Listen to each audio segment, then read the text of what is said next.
పరిశుద్ధాత్మ దేవుణ్ణి నేను అడిగాను, ఏమని? ప్రభువా, మరి శాలేం గారి గృహంలో వారి తరపున కుటుంబ ప్రార్థన జరుగుతుంది, మరి ఏ వాక్యం బోధించమంటావని ప్రభుని అడిగినప్పుడు పరిశుద్ధాత్మ దేవుడు నాకు ఇచ్చినటువంటి వాక్య ధ్యానం యోబు గ్రంథం 33వ అధ్యాయము 13వ వచనం. యోబు గ్రంథం 33వ అధ్యాయము 13వ వచనం. తన క్రియలలో దేనిని గూర్చి ఆయన ప్రత్యుత్తరం ఇయ్యడు. దేవుడు నరుల శక్తికి మించినవాడు. దేవునికి స్తోత్రం కలుగునుగాక. ఇక్కడ చూడండి ప్రియమైన జనమా, యోబు గ్రంథకర్త మాట్లాడుతూ అంటున్నాడు, తన క్రియలలో దేనిని గూర్చి ఆయన ప్రత్యుత్తరమయ్యడు. దేవుడు నరుల శక్తికి మించినవాడు. యేసయ్యకి మహిమ కలుగునుగాక. దేవుడు ఎటువంటి వాడట? నరుల శక్తికి మించినవాడు. గట్టిగా చెప్పాలి మీరు, మీ మాట రావట్లేదు, గట్టిగా చెప్పాలి. దేవుడు ఎవరి శక్తికి మించినవాడు? నరుల శక్తికి మించినవాడు. ఈరోజు నా ధ్యానాంశం ఇది. నీ కుటుంబాన్ని దేవుడు ఎంతగానో ధైర్యపరచడానికి పరిశుద్ధాత్ముడు ససిద్ధముగా ఉన్నాడు. దేవునికి స్తోత్రం కలుగునుగాక. నా దేవుడు నరుల శక్తికి మించినవాడు. నీ శక్తి ద్వారా కొన్ని కార్యములు మనం చేయలేమండి. మన శక్తికి మించినవి మనకు ఎదురవుతూ ఉంటాయి. మన శక్తికి మించినవి మనకి ఎదురుగా వస్తూ ఉంటాయి. మన శక్తికి మించినవి మన కుటుంబంలోనికి వస్తూ ఉంటాయి. మన శక్తికి మించినవి మన ప్రాణాల మీదకి వస్తూ ఉంటాయి. మన శక్తికి మించినవి మన ఆత్మీయ జీవితాల మీదకి వస్తూ ఉంటాయి. కానీ ప్రభు అంటున్నారు, దేవుడు నరుల శక్తికి మించిన కలిగిన వాడు. దేవునికి స్తోత్రం కలుగునుగా. దేవుడు నరుల శక్తికి మించిన వాడు. నీ ద్వారా ఏ కార్యములు జరగవో, నీ ద్వారా ఏ కార్యములు నువ్వు చేయలేవో, నీ బలము ద్వారా, నీ శక్తి ద్వారా, నీ సామర్థ్యము ద్వారా నువ్వు ఏ కార్యములు చేయలేకపోతున్నావో,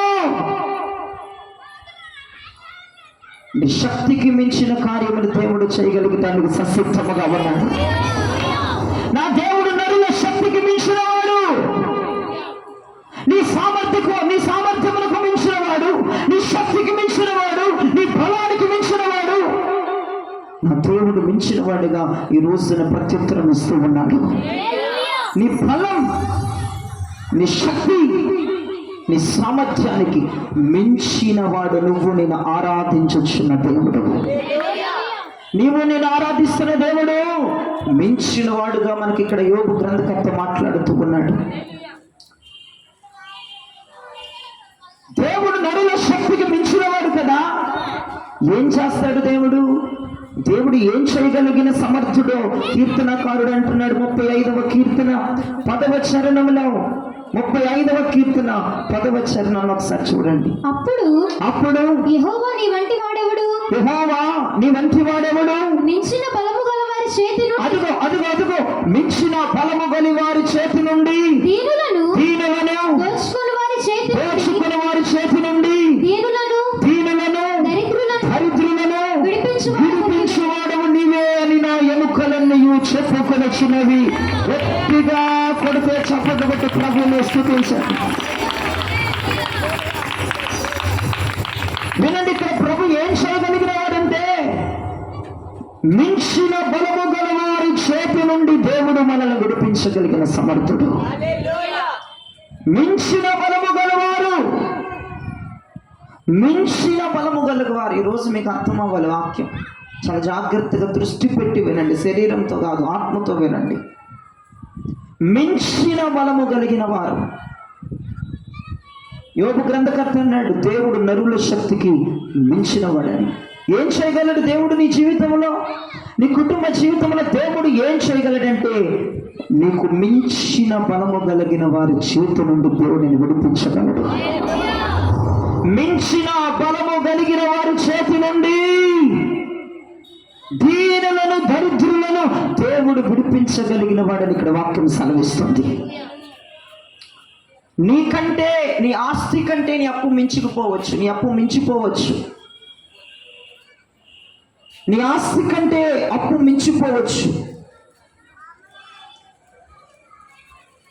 కానీ దేవుడు విడిపించగలిగిన సమర్థుడు. నీ సందర్భంగా నేను చెప్తున్నాను ప్రియమైన, నీ ఆస్తి అప్పులు తీర్చినంత లేదు, అప్పులు తీరవగలిగేంత లేదు నీ ఆస్తి, కానీ నీ శక్తికి నీ సామర్థ్యమునకు మించిన దేవుడని సెలవిస్తున్నాను. నా దేవుడు నిన్ను మించిన బలవంతులని నా దేవుడు విడిపించగలడు.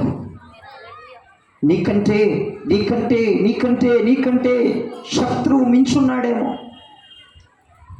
నీ బలము కంటే రోగము మించి ఉందేమో, నీ ఆస్తి కంటే అప్పు మించిపోయి ఉందేమో. నా దేవుడు నిన్ను మించిన బలవంతుల చేతిలో నుంచి నా దేవుడు నిన్ను విడిపించగలగటానికి ససిద్ధముగా ఉన్నాడు. నువ్వేమి చేయలేకపోతున్నావా? నీ శక్తి, నీ బలము, నీ సామర్థ్యము విడిపించడానికి ఉపయోగపడట్లేదా? అప్పుల నుంచి విడిపించడానికి ఉపయోగపడట్లేదా? నీ శక్తి, నీ సామర్థ్యము, నీ బలము నీ శక్తికి మించుందా? నీ ప్రయాసకు మించుందా నీ అప్పు? ఇక ఏమి చేయలేని నిస్సహాయ స్థితిలో రోగములతో కొట్టుకుమిట్టుకులాడుతున్నావేమో, బలహీనతలతో కొట్టుకుమిట్టుకులాడుతున్నావేమో. నీ శక్తికి మించొచ్చిందేమో బలహీనత, నీ సామర్థ్యములకు మించొచ్చిందేమో ఆర్థికం. ఈ రోజున కుటుంబం ద్వారా దేవుని వైపు తిరిగి దేవుని మాటను ఆలకించండి. నీకంటే మించిన బలవంతుడి చేతుల నుంచి దేవుడు నిన్ను విడిపించడానికి ససిద్ధముగా నీ కుటుంబంతో మాట్లాడుతున్నాడు పరిశుద్ధాత్మ దేవుడు. ఒక మాట వినండి, దావీదు ఎవరు? గొర్రెలు కాచుకునేవాడు. సౌలు ఎవరు? మహారాజు, పరాక్రమము కలిగిన బలాత్ముడు సౌలు, యుద్ధ నిపుణుడు సౌలు. రాజు అండి, ఇజ్రాయేలు ప్రజలను పరిపాలించు రాజు. దావీదు ఎవరు? గొర్రెలు కాచుకునేవాడు. ఎవరు దావీదు? ఫస్టే చెప్పాలి, రెండోసారి మొట్టమొదట అడిగినప్పుడే చెప్పండి. దావీదు గొర్రెలు కాచుకునేవాడైతే సౌలు ఎవరు? రాజు అండి. రాజుకి గొర్రెలు కాచుకునేవాడికి ఏమన్నా ఉందా? గొర్రెలు కాసుకునేవాడి సామర్థ్యం ఎంత? గొర్రెలు కాసుకునేవాడి శక్తి ఎంత? గొర్రెలు కాసుకునేవాడి యొక్క బలం ఎంత? కానీ రాజు బలము, బలాతిశయముడు ఎంత? ఆలోచించండి. దావీదు శత్రువు ఎలా ఉన్నాడో తెలుసా? దావీదు బలానికి, దావీదు శక్తికి, దావీదు సామర్థ్యమునకు సరిపోయినవాడు కాదు దావీదు శత్రువు. దావీదు శత్రువు దావీదు బలానికి, దావీదు శక్తికి, దావీదు అధికారానికి, దావీదు యొక్క సామర్థ్యతకి మించిన వాడుగా కనపడుతున్నాడు సౌలు రాజు. వినండి, నీ శక్తికి మించినవాడు బలవంతుడైన అపవాది, నీ సామర్థ్యములకు మించినవాడు బలవంతమైన నీ శత్రువు సౌలు రాజు. దావీదు శక్తికి, దావీదు ప్రభావానికి, దావీదు అధికారానికి, దావీదు సామర్థ్యానికి మించినవాడుగా కనపడుతున్నాడు. దావీదును మించిన శత్రువు తరుముతూ ఉన్నాడు దావీదును ప్రతిరోజు. కానీ సౌలు చేత నుండి దావీదును దేవుడు విడిపించినట్లుగా మనకు కనపడుతున్నాడు. ప్రైజ్ ది లార్డ్, హల్లెలూయా. నా దేవుడు ఎందుకే చెప్తున్నాను, నరుల శక్తికి మించినవాడు నా దేవుడు. నేను ప్రకటించుచున్న దేవుడు నరుల శక్తికి మించినవాడు. నీ శక్తికి మించినవాడే నిన్ను తరుముతున్నాడు. నీ ఆర్థికానికి మించినవాడే నిన్ను తరుముతున్నాడు. నీ బలానికి మించినవాడే నిన్ను తరుముతున్నాడు. ప్రియమించినమా, సౌలు వంటి వాడు, నీకంటే బలవంతుడు, నీకంటే తెలివైన వాడు, నీకంటే చేయి ఉన్నవాడే నీ కుటుంబాన్ని పట్టి తరుముతున్నాడేమో. ఈ రోజున రాసుకో, నా దేవుడు నీ శక్తికి మించినవాడు, నా దేవుడు నరుల శక్తికి మించినవాడు, నా దేవుడు సౌలు లాంటి వారి నుండి నిన్ను విడిపించగలిగిన సమర్థుడని చెప్తున్నాను. కీర్తనకారుడు అంటున్నాడు, నిన్ను మించిన బలవంతుల చేతి నుండి నా దేవుడు విడిపించగలడు. నువ్వెవరి చేతిలో పట్టావో, సౌలు వంటి మహారాజు చేతిలో, అంటే అటువంటి శత్రువు చేతిలో ఇరుక్కుపోయావేమో. నీకంటే మించిన వాడు కదా సౌలు. నువ్వెక్కడా, సౌలు ఎక్కడా? మన బలం ఎక్కడా, సౌలు బలం ఎక్కడా? మన తెలివి ఎక్కడ, సౌలు తెలివి ఎక్కడ? మన సామర్థ్యం ఎక్కడ, సౌలు సామర్థ్యం ఎక్కడ? అయినప్పటికీ నా దేవుడు చెప్తున్నాడు, దేవుని మాట నువ్వు వినగలగాలి. ప్రియ దేవచనమా, నా దేవుడు చెప్తున్నాడు, నిన్ను వాడి చేతుల నుంచి విడిపిస్తాను ప్రభు వాగ్దానం చేస్తున్నాడు. నీ వల్ల ఏమీ కాదు. దావీదు అనుకున్నాడు, ఇక నా వల్ల ఏమీ కాదు, నేను ప్రాణభీతితో ఉన్నాను, ఇక నేను చనిపోతాను, నా వల్ల కాదు. ఎందుకంటే నా మీదకి నా ఆస్తి ఏమో తక్కువ, అప్పేమో ఎక్కువ, ఇక నా వల్ల కాదు, నేను చచ్చిపోతాను. నా ఆస్తి చూస్తే 10 లక్షలకే ఉంది, నా ఆస్తి చూస్తే 20 లక్షలకి, 30 లక్షలకు ఉంది, అప్పు చూస్తే 50-60 లక్షలకి వెళ్ళిపోయింది. అమ్మో నా వల్ల కాదు. నిన్ను మించిన బలవంతులు నిన్ను తరుముతున్నారేమో, నిన్ను మించిన అప్పు నిన్ను తరుముతుందేమో, నిన్ను మించిన రోగం నిన్ను తరుముతుందేమో. జ్ఞాపకం చేసుకో, నిన్ను మించి ఉన్నాడేమో శత్రువు. నీకంటే ఆరి తేరి బలముతో ఉన్నాడేమో శత్రువు. నా దేవుడు మన శక్తికి మించిన వాడు, నరుల శక్తికి మించిన వాడు. నీవు చెయ్యలేను, నేను చెయ్యలేనని వదిలేసినవి కూడా చెయ్యగలిగిన సమర్థుడు నేను ప్రకటించుచున్న యేసు క్రీస్తు ప్రభువు. నీ శత్రువు నుంచి నిన్ను విడిపిస్తాడు. నిన్ను మించినోడా శత్రువు? నిన్ను మించినోడా నీ శత్రువు? అయితే ఈ రాత్రిని విడుదల పొందబోతున్నాం. ఇక రెండవది మనం చూసినట్లయితే యాకోబు పిల్లలు ఎంతమంది? 12 మంది పిల్లలు. యాకోబుకి ఎంతమంది పిల్లలు? 12 మంది పిల్లలు. అయితే ఒకరోజు యాకోబు ఇక మరణాపాయంలోనికి, మరణము కలిగినటువంటి స్థితిలోనికి వెళ్ళిపోతున్నాడు. అతనికి అర్థమైపోతుంది ఇక నేను చనిపోతాను అని. 12 మంది పిల్లల్ని పిలిచాడు. కొడుకులారా రండి అని 12 మంది పిల్లల్ని పిలిచాడు ఒకరోజు. చాలా జాగ్రత్తగా వినాలి. 12 మంది పిల్లల్ని పిలిచి బాధపడుతున్నాడు. ఎవరండి యాకోబు? ఎవరు యాకోబు? ఒకప్పుడు మోసగాడు, కానీ ఇశ్రాయేలుగా మార్చబడిన యాకోబు. దేవునికి స్తోత్రం. దేవునితో పోరాడి గెలిచిన యాకోబు బాధపడుతున్నాడు తన 12 మంది పిల్లలను చూసి.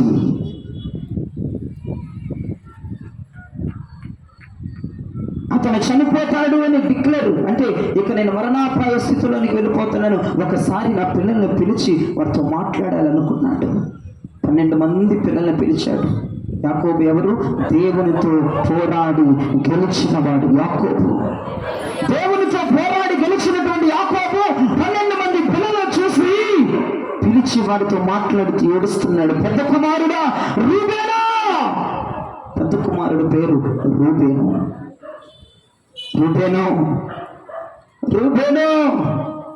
ఏంటి నా మంచం మీదకి ఎక్కి నా మంచాన్ని అపవిత్రపరిచావు నువ్వు. రూబేను ఒక వ్యభిచారితో, ఒక తల్లి వరుస అయ్యే అమ్మాయితో పాపం చేశాడు. రూబేను పిలిచి ఏడుస్తున్నాడు. దేవునితో పోరాడి గెలిచిన వాడు పెద్ద కొడుకును చూసి రూబేనా వ్యభిచారిగా మార్చబడ్డావేట్లా? వినండి. వ్యభిచారిగా మార్చబడ్డావేట్రా? నీకు మించిపోయిందిరా ఈ పాపము చేతుల్లో ఉన్నావురా నీవు. నిన్ను మించిన పాపం రా రూపేనా. నువ్వు వ్యభిచారం అయిపోయావు. నేను ఎవడు విడిపిస్తాడు? నేను ఎవడు విడిపించగలడు? నా వల్ల కాదు, నా శక్తి సరిపోదు, నా బలము సరిపోదురా నేను ఈ పాపముల నుంచి విడిపించడానికి. వ్యభిచారం అయిపోయావురా రూపేనా. నా మంచం మీదకి ఎక్కి నా మంచమును అపవిత్రపరిచిన వాడు విరా నువ్వు. రూపేను వ్యభిచారిగా కనపడుతున్నాడు. పాపము చేతిలో రూపేను పట్టబడిపోయాడు. వ్యభిచారము చేతిలో రూపేను పట్టబడిపోయాడు. దానిలో నుంచి బయటకు రాలేకపోతున్నాడు రూపేను. చూడండి, కొన్ని పాపాలు నువ్వు జయించలేకపోవడానికి కారణం నిన్ను మించిపోయినాయి నీ పాపాలు. రూబేను పిలిచి బాధపడుతున్నాడు. దేవునితో పోరాడి గెలిచిన వాడు రూబేను పిలిచి బాధపడుతున్నాడు. ఆ వ్యభిచారముల నుంచి విడిపించగలిగిన శక్తి యాకోబుకి లేదు. ఆ వ్యభిచారముల నుంచి బయటికి రాగలిగిన శక్తి రూబేనుకి లేదు. రూబేను లేదు, తల్లి వరుస అయ్యేటువంటి అమ్మతో పాపం చేశాడు. పాపము చేతులు బంధించబడ్డాడు. ఆ పాపాన్ని జయించలేకపోతున్నాడు. బంధించబడ్డాడు రూబేను. తండ్రి చూసి ఏడుస్తున్నాడు. ఇంకొక ఇద్దరు కుమారులను చూశాడు. షిమ్యోను, లేవి, మీరేంటి ఇలా తయారయ్యారు? నరహంతకులుగా, హత్యలు చేసేవారుగా తయారయ్యారేంటి అని ఏడుస్తున్నాడండి యాకోబు పిల్లలు చూసి. ఒక్కొక్కరు ఒక్కొక్క టైపులో ఉన్నాడు. ఒక్కొక్కరు ఒక్కొక్క పాపములో బంధించబడి ఉన్నాడు. తనకి మించిన పాపములు బంధించబడ్డారు పిల్లలు. ఒకడేమో వ్యభిచారములో బంధించబడ్డాడు. ఇంకొక ఇద్దరు షిమ్యోను, లేవి ఏమో బలాత్కారముతో కత్తులు వరదూసి జనములను చంపడానికి వారి కోపము వేగమైనదన్నాడు యాకోబు. షిమ్యోను, లేవీలారా, మీ కోపము వేగమైనది. మీరు కోపం వస్తే మనుషులను చంపడానికి తెగిస్తారా? నరహంతకులు మీరు, తాగుబాతులు, వారి కన్నులు వెర్రిపెక్కి. నేను బైబిల్ సెలవిస్తే నేను ఏం అబద్ధాలు చెప్పట్లేదు. ఆదికాండం 49వ అధ్యాయం అంతా మీరు ఇంటికి వెళ్ళినాక చదవండి. ఎక్కడొద్దు, ఇక టైం సరిపోదు. ఇంటికి వెళ్ళినాక మీరు చూస్తే ఆదికాండం 49వ అధ్యాయం అంతా వాళ్ళ పిల్లల గురించి యాకోబు ఏడుస్తున్నాడు. షిమ్యోను, లేవి గురించి ఏడుస్తున్నాడు. మీరు తాగుబోతులు అయిపోయారేంట్రా నాన్న? వాళ్ళ కన్నులు ఎరుపెక్కిని అంట ద్రాక్షారసం తాగి. మీరు తాగుబోతులు అయిపోయారు, కత్తులు వరదూరుస్తారు, మనుషులను చంపడానికి తెగిస్తారు. మీరు నరహంతకులైపోయారా? మీకు మించిపోయిందిరా మీ పాపం. ఎవడు వినిపిస్తారు మిమ్మల్ని ఏడుస్తున్నాడు. ఇంకొకరిని చూశాడు. యూదా, నువ్వేంట్రా సింహంలాగున్నావు. ఇంకొకరిని చూశాడు. వీడేంటి తోడేలాగున్నాడు. ఇంకొకరిని చూసి అంటాడు, నువ్వు రెండు దొడ్ల మధ్య ఉన్నావేంట్రా? అటు లోకంలో ఉంటావు. ఇస్సాకారుని చూసి అంటాడు మాట, అటు లోకంలో ఉంటావు, ఇటు నా దగ్గరికి వస్తావు. రెండు దొడ్ల మధ్య ఒరే ఒక గాడిదలాగున్నావు నువ్వు. నువ్వేంట్రా గాడిదలాగున్నావు? నువ్వేంట్రా సింహంలాగున్నావు? నువ్వేంట్రా తోడేలాగున్నావు? మీరేంట్రా తాగుబోతుల్లాగున్నారు? నువ్వేంట్రా వ్యభిచారిగా ఉన్నావు? ఒకళ్ళు చూశాను, నువ్వేంటో తోడేలాగా ఉన్నావు. నా కడుపున మృగాలు పుట్టారని బాధపడ్డాడండి యాకోబు. నా కడుపున మృగాలు పుట్టారు. ఒకడు తోడేలు స్వభావం, ఒకడు సింహం, ఒకడు గాడిద. అది లోక భారం మోస్తాడు, నా భారం మోస్తాడు. రెండు దొడ్ల మధ్య తిరుగుతాడు, గార్ధమవాడు అన్నాడు. నా కడుపున మృగాలు పుట్టారని ఏడుస్తున్నాడు. మిమ్మల్ని ఎవడు విడిపిస్తారా నాన్న? నేను చనిపోతున్నాను, నా టైం అయిపోయింది, నా శక్తి సరిపోదు, నా బలము సరిపోదు, నా ఆధిపత్యం సరిపోదు, నా సామర్థ్యం సరిపోదు. మిమ్మల్ని మించిపోయినాయి మీ పాపాలు, మిమ్మల్ని మించిపోయినా పాపములు. కొంతమంది పాపపు ఊపిలో ఉండి జయించలేని జనాలు ఇక్కడ నా ఎదురు కూర్చున్నారు. ఇప్పుడు ఆలోచనల నుంచి బయటికి రావట్లేదు. లోకం చెప్పాను కదా, ఇస్సాకారు రెండు దొడ్ల మధ్య ఉంటాడట. అటు లోక భారం మోస్తాడు, ఇటు ప్రభు భారం, ఇటు తండ్రి భారం మోస్తాడు. అటువంటి వారు ఇక్కడ లేరా అని అడుగుతున్నాను ఈరోజు. నిన్ను మించిపోయింది పాపం. ఆ పాపాన్ని నువ్వు జయించలేకపోతున్నావు. దేవునితో పోరాడి గెలిచిన వాడు 12 మంది పిల్లలు చూసి ఏడుస్తున్నాడండి. ఎలా అయ్యారేంట్రా?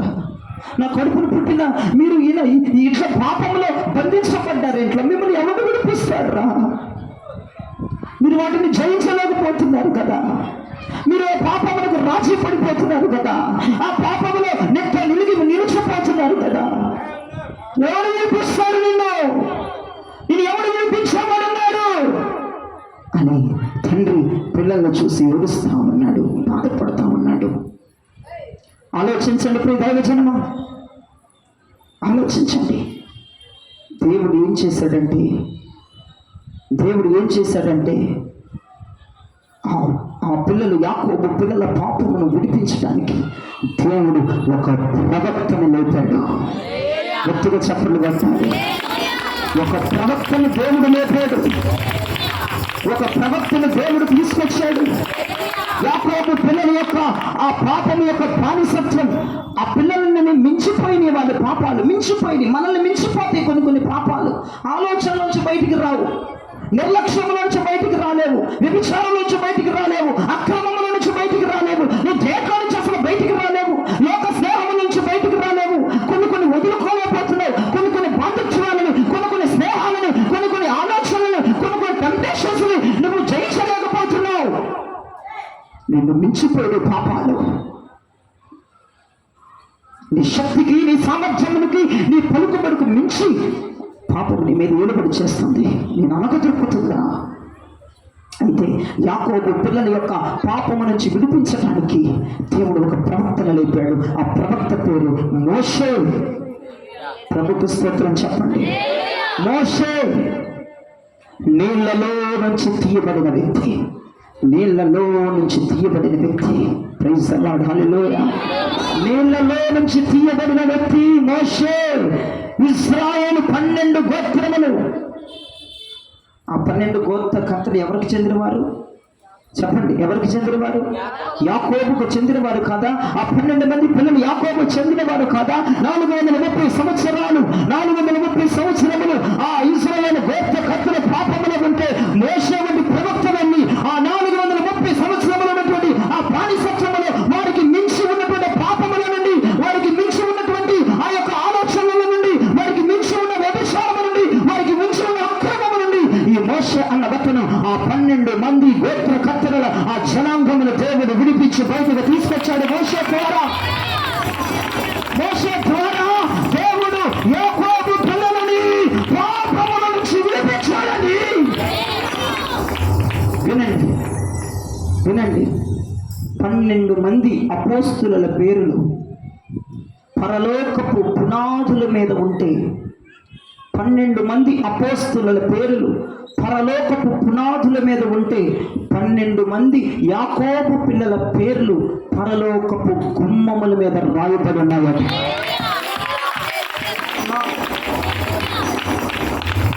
12 మంది గోత్రకర్తల యాకోబు పిల్లల పేర్లు పరలోకపు గుమ్మముల మీద రాయబడి ఉన్నాయట రత్నాలతో. తోడేలు వంటి స్వభావం కలిగిన వారి పేరు పరలోకపు గుమ్మం మీద ఉంది. గాడిద వంటి స్వభావం కలిగిన వాడి పేరు పరలోకపు గుమ్మం మీద ఉంది. వ్యభిచారము చేసే రూపేను గోత్రం పరలోకపు గుమ్మం మీద రాయబడి ఉంది. వినండి దైవజనమా, ఒక ప్రవక్తని దేవుడు లేపినట్లుగా మీ మధ్యకి దేవుడు ఒక దైవజనులను తీసుకువచ్చి, ఏ పాపములో మీరు బానిసత్వం అయిపోయి నీకు మించిన పాపం, నీ బలానికి మించినది, నీ సామర్థ్యానికి మించినది, దానిలో నుంచి నేను బయటికి రాలేకపోతున్నాను రా బాబా అని మీరు తన్నుకులాడుతున్నారు. యాకోబు పిల్లలని పాపముల నుంచి విడిపించడానికి దేవుడు మోషేని లేపినట్లుగా మీకు మించిన పాపమును దేవుడు విడిపించడానికి దైవజనుడు లేపిన దేవుడు రక్షకు కల్పించదని చెప్పడం ఏ సందేహము కూడా లేదు. మొట్టమొదటిది, నిన్ను మించిన శత్రువుని నీ మీద తరమొచ్చు.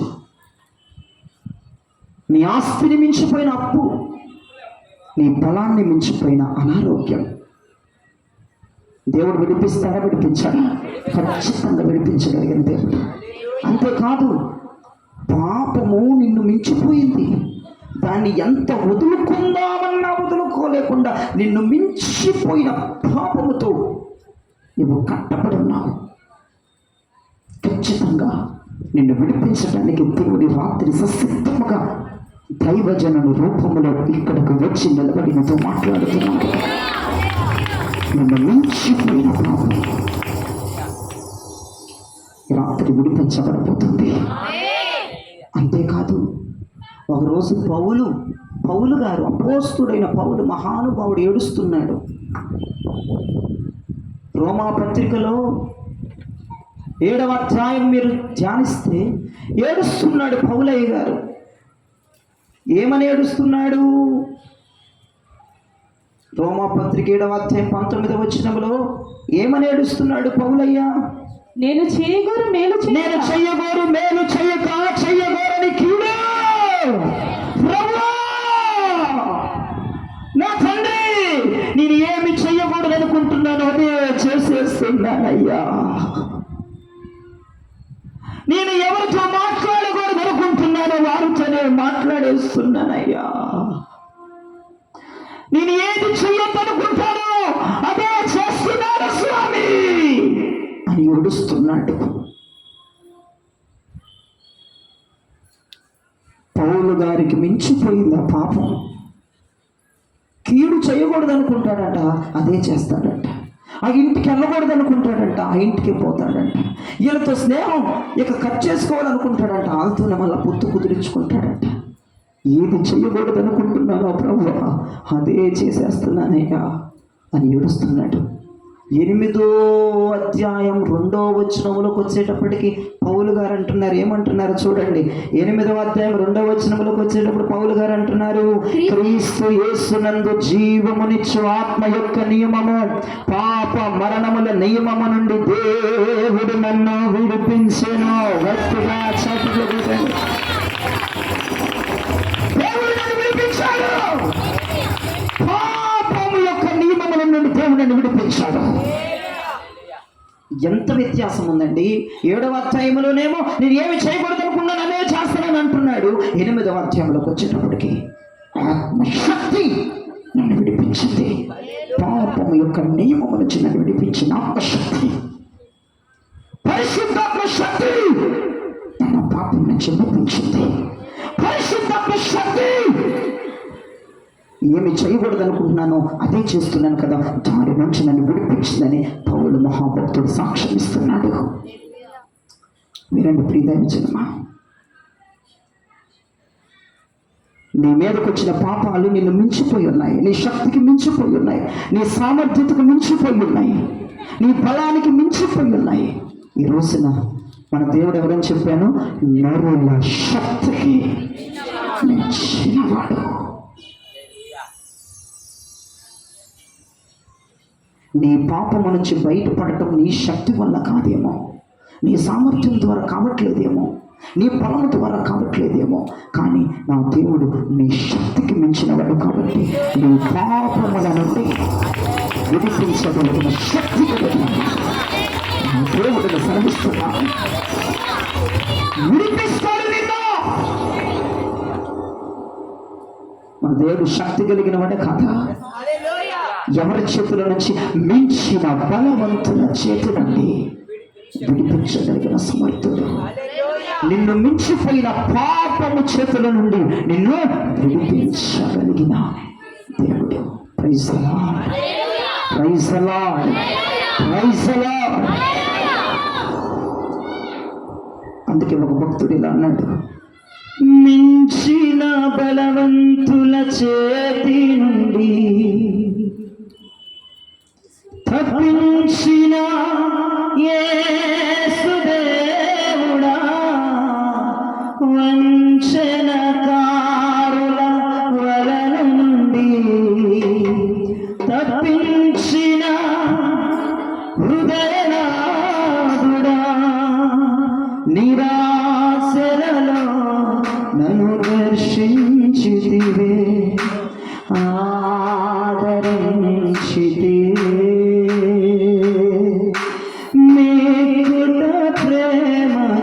చూపితివే, నన్ను ఓదార్చితివే,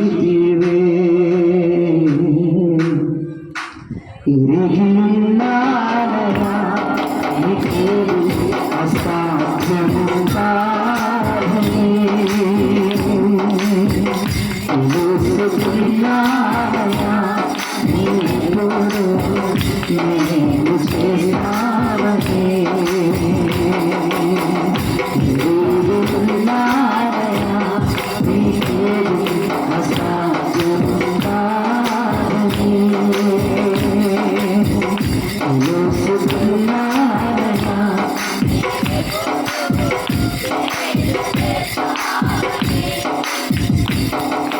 మించిన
చెప్పండి. హల్లెలూయా చెప్పండి. గట్టిగా చెప్పాలి, గట్టిగా చెప్పాలి. మన దేవుడు ఎవరు? మనశక్తికి మించిన వాడు మన దేవుడు.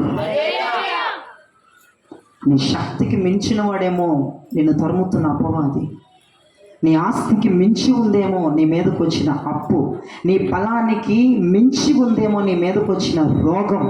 ఖచ్చితంగా దావీదుని దేవుడు సౌలు చేత నుంచి విడిపించినట్లుగా నిన్ను విడిపించడానికి సమర్థుడు నా దేవుడు. అంతేకాదు, నిన్ను మించిపోయిందేమో నీ పాపం, ఆ పాపము చేతుల నుండి విడిపించబడలేకపోతున్నావేమో, ఆ పాపం యొక్క ఉచ్చులలోనే దీర్ఘకాలం బ్రతుకుతున్నావేమో, విడిపించబడట్లేదేమో. కానీ నా దేవుడు నీ శక్తి ద్వారా పాపాన్ని నువ్వు విడిపించుకోలేకపోతున్నావు, నీ పరము ద్వారా పాపాన్ని విడిపించుకోలేకపోతున్నావు, నీ సామర్థ్యము ద్వారా పాపముల నుంచి నువ్వు బయటికి రాలేకపోతున్నావు. కానీ నా దేవుడు నిన్ను మించిన వాడని సెలవిస్తున్నాడు. నిన్ను ఆ పాపములలో నుండి విడిపించగలిగినటువంటి సమర్థుడు నా దేవుడు సెలవిస్తున్నాడు. నా దేవుడు విడిపించేవాడే కాదు, కానీ మీకు ఒక వాగ్దానాన్ని ఇస్తున్నాను చూడండి. నా దేవుడు విడిపించేవాడే కాదు కానీ ద్వితీయోపదేశ కాండము 7వ అధ్యాయం 1వ వచనాన్ని నేను చదువుతున్నాను, మీరు చాలా జాగ్రత్తగా వినండి. ఇక నేను ముగిస్తున్నాను. నీవు స్వాధీనపరచుకొనబోవు దేశములోనికి నీ దేవుడని యెహోవా నిన్ను చేర్చి బహు జనములను అనగా సంఖ్యకును బలమునకును నిన్ను మించిన, ఆ మాట పట్టుకోవాలి, సంఖ్యకును బలముకును నిన్ను మించిన హిత్తీయులు, గిర్గాషీయులు, అమోరీయులు, కనానీయులు, పెర్షీయులు, హివ్వీయులు, యెబూసీయులను 7 జనములను నీ ఎదుట నుండి వెళ్ళగొట్టువాడు. గట్టిగా దేవుని స్తుతించడమే మనకు అవసరం. ఈ రాత్రి దేవుని స్తుతించడమే మనకు అవసరం. Praise the Lord. Hallelujah, hallelujah, hallelujah. నిన్ను మించిన శత్రువు చేతి నుండి నిన్ను విడిపించడమే కాదు, నిన్ను మించిన పాపము యొక్క చేతి నుండి నిన్ను విడిపించడమే కాదు. ఇప్పుడు మనం చదివాం 7 జాతుల ప్రజల్ని మనం చదివాం.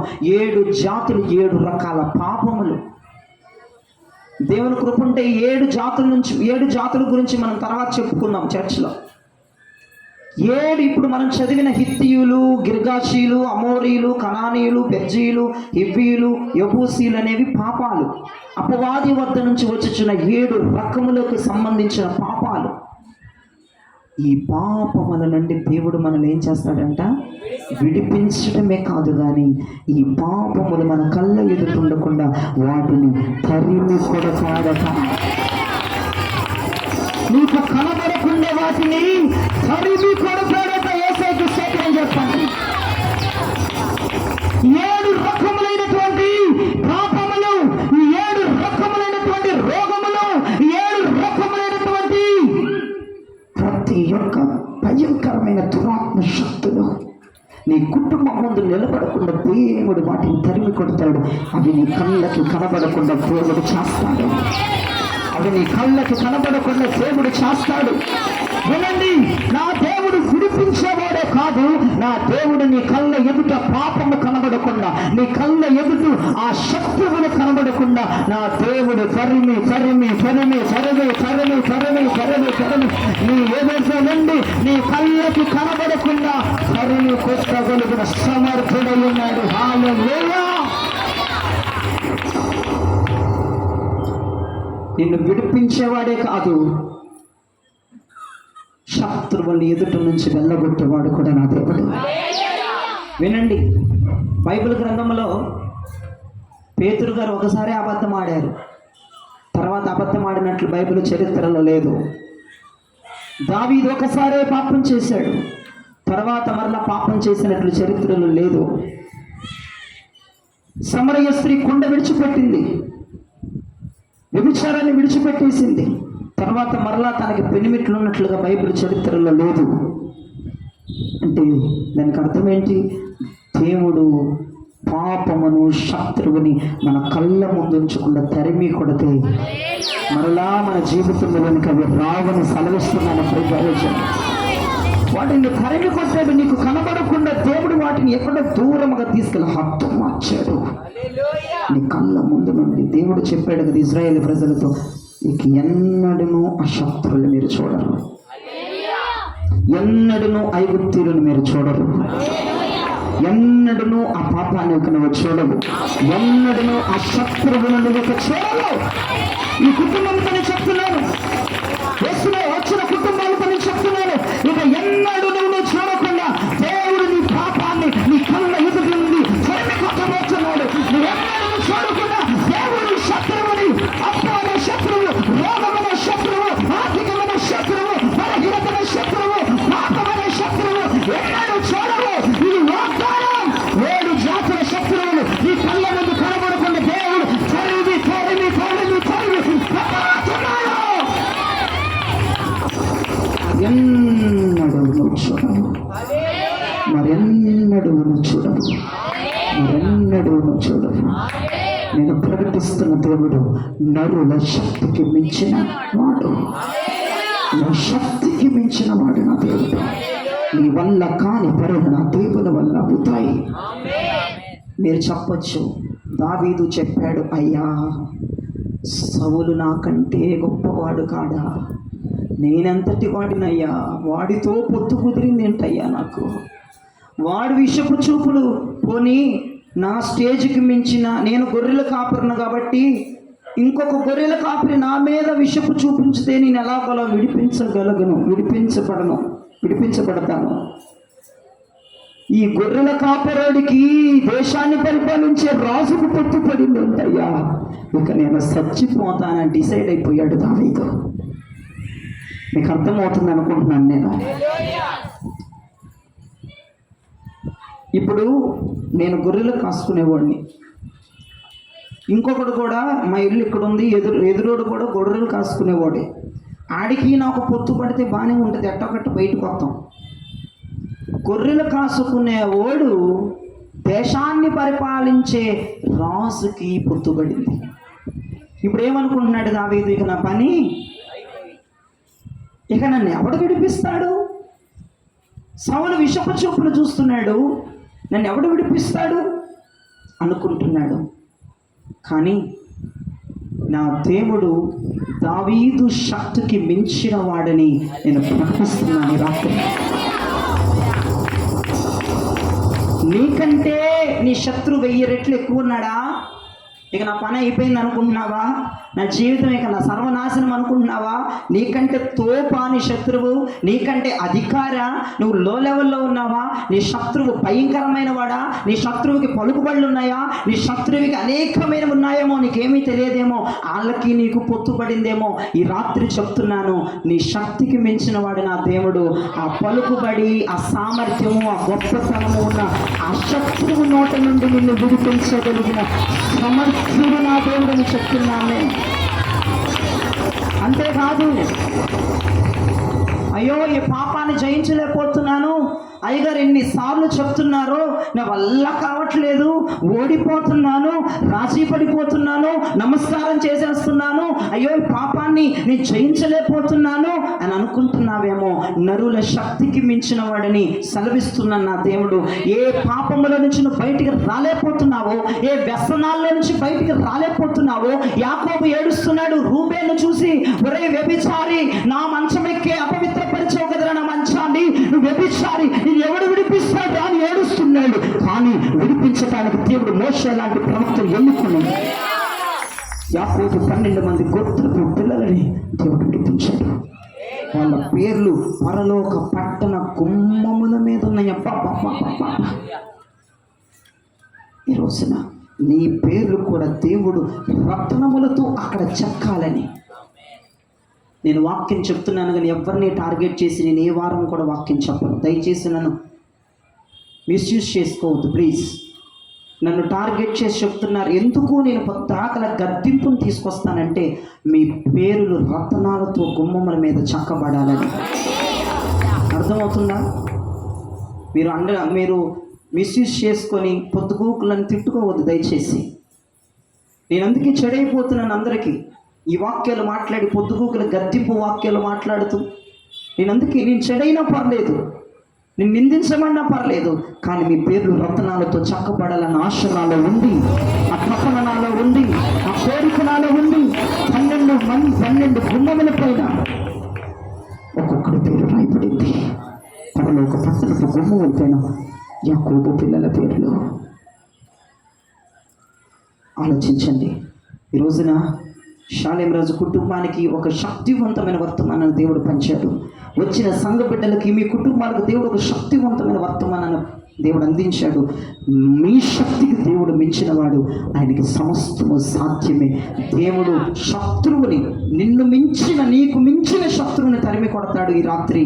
అంటే వాడి చేతి నుంచి నిన్ను విడిపిస్తాడు. అంతేకాదు, నేను జయించలేకపోతున్నాను, బయటికి రాలేకపోతున్నాను అన్న పాపము నుండి కూడా దేవుడు ఈ రాత్రి నేను విడిపించబోతున్నాడు. ఆ 7 జాతులకు చెందిన అపవాది తరిమి కొత్తగా నీ కళ్ళ ముందు ఏది రాత్రి కనపడదని నేను ప్రవచిస్తున్నాను, నేను వాగ్దానం చేస్తున్నాను. ఇది నీ జీవితంలో జరుగును దాకని వాక్యాన్ని దేవుడు దీవించి ఆశీర్వదించి మీ వినికిడిలో ఫలింప చేయగాక.